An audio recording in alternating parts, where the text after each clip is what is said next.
രണ്ടാം ഘട്ട തിരഞ്ഞെടുപ്പിന് മണിക്കൂറുകൾ മാത്രം ബാക്കി നിൽക്കെ പ്രധാനമന്ത്രി നരേന്ദ്രമോദിയുടെ വായിൽ നിന്നും വീണ മുസ്ലിം വിരുദ്ധത ബിജെപിക്ക് തിരിച്ചടിയാകുമെന്ന് ഉറപ്പായിരിക്കുകയാണ്.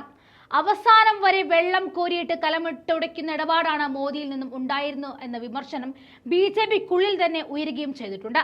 ഇതിന് പിന്നാലെ രാജ്യത്തെ പത്രങ്ങളും ഒന്നായി മോദിക്കെതിരെ തിരിഞ്ഞിരിക്കുകയാണ്.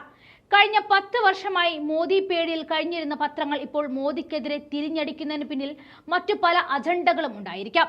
രാജസ്ഥാനിലെ ബൻസ്വാഡയിലും ജലോറിലും പ്രധാനമന്ത്രി നരേന്ദ്രമോദി നടത്തിയ പ്രസംഗം തെരഞ്ഞെടുപ്പ് പ്രചാരണം കൂടുതൽ വർഗീയവൽക്കരിക്കാനുള്ള ബോധപൂർവമായ പദ്ധതിയുടെ ഭാഗമാണെന്ന പ്രധാന വിമർശനം.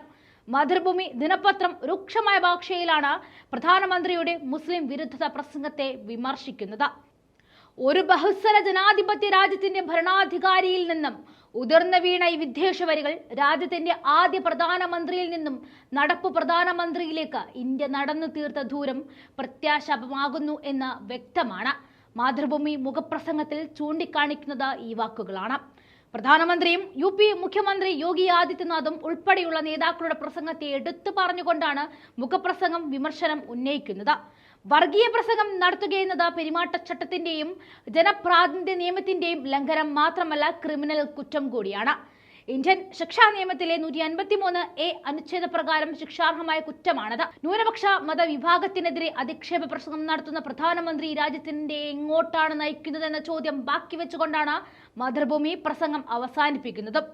തിരഞ്ഞെടുപ്പ് പ്രചാരണത്തിൽ ഉൾപ്പെടെ വിദ്വേഷത്തിന്റെയും അവഹേളനത്തിന്റെയും ഭീഷണിയുടെയും ഭാഷ ഉപയോഗിക്കുന്നത് ഇന്ത്യൻ ഭരണഘടന ഉറപ്പാക്കുന്ന അടിസ്ഥാന മൂല്യങ്ങളെ തകർക്കുക എന്നതാണെന്നും ഓർമ്മിപ്പിക്കുകയാണ് മലയാള മനോരമ. മതനിരപേക്ഷതയ്ക്ക് മുറിവേറ്റുകൂടാ വിദ്വേഷ പ്രസംഗങ്ങൾ ഉയർത്തുന്ന ആശങ്ക എന്ന തലക്കെട്ടിലാണ് മനോരമയുടെ പ്രസംഗം വന്നിരിക്കുന്നത്. തിരഞ്ഞെടുപ്പിന്റെ പ്രഥമഘട്ടം കഴിഞ്ഞപ്പോൾ BJP അവകാശപ്പെട്ട 400-ൽ പരം സീറ്റുകൾ എന്ന വീമ്പ് പറച്ചിൽ നടപ്പാകില്ല എന്ന തിരിച്ചറിവാണ് ഇപ്പോഴത്തെ വിദ്വേഷ പ്രസംഗങ്ങൾക്ക് പിന്നിലെന്നും മാധ്യമം മുഖപ്രസംഗത്തിൽ ആരോപിക്കുന്നുണ്ട്. അയോധ്യയിലെ രാമക്ഷേത്ര നിർമ്മിതിയോ പൗരത്വ ഭേദഗതിയോ നിയമമോ അന്താരാഷ്ട്ര രാമായണ ആഘോഷ വാഗ്ദാനമോ ഒന്നുമല്ല, അതിരൂക്ഷമായ തൊഴിലില്ലായ്മയും കുതിച്ചുയരുന്ന വിലക്കയറ്റവും അതുപോലെയുള്ള ജനകീയ പ്രശ്നങ്ങളുമാണ് സമ്മതിദായകരെ അസ്വസ്ഥരാക്കുന്നതെന്നും തിരിച്ചറിയണമെന്നും മാധ്യമം ഓർമ്മപ്പെടുത്തുന്നുണ്ട്. മാധ്യമത്തിന് പിന്നാലെ പല ദേശീയ മാധ്യമങ്ങളും മോദിക്കെതിരെ തിരിഞ്ഞിട്ടുമുണ്ട്.